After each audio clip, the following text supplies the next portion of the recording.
लग्नाचे दागिने म्हणजे श्रीमंत पेशवाई दागिने, नाशिकचे सुप्रसिद्ध सराफ मयूर अलंकार सराफ। ताज्या बातम्यांसाठी नाशिक न्यूजच्या YouTube चॅनलला सबस्क्राईब करा आणि बेल आयकॉनला प्रेस करा।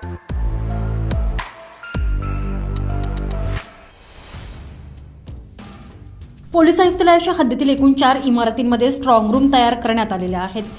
यामध्ये मतदान यंत्र ठेवण्यात आली आहेत। मतपेट्या ठेवलेल्या इमारतींभोवती स्ट्रॉंग बंदोबस्त तैनात करण्यात आलेला आहे। या ठिकाणी खासगी इसमांना वावरण्यास पूर्णपणे मज्जाव करण्यात आला आहे। त्रिस्तरीय सुरक्षा कवच तयार करण्यात आलेले आहे।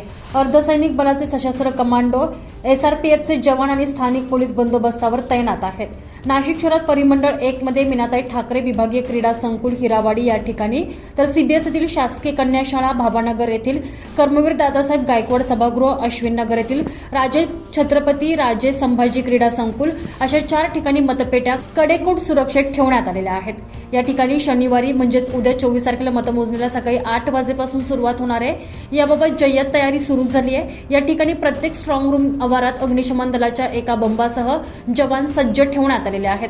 बंदोबस्ताचा पहिला स्तर हा मतपेट्यांच्या खोल्यांजवळ केंद्रीय सशस्त्र पोलीस दलांचे जवान, तर दुसऱ्या स्तरावर इमारतीच्या आवारात राज्य राखीव दलाच्या तुकडीचे सशस्त्र जवान आणि तिसऱ्या स्तरात इमारतीबाहेर मुख्य प्रवेशद्वारालगत तसेच पार्किंग परिसरात सुद्धा स्थानिक पोलीस ठाण्याचे आणि मुख्यालयाचे अधिकारी, अंमलदार यांचा बंदोबस्त तैनात करण्यात आलेला आहे।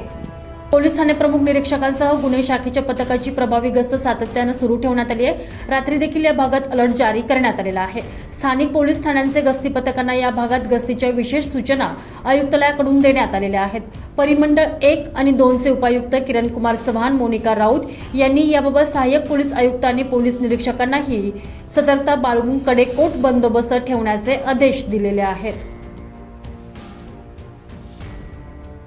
संजय परमार, नाशिक न्यूज, नाशिक।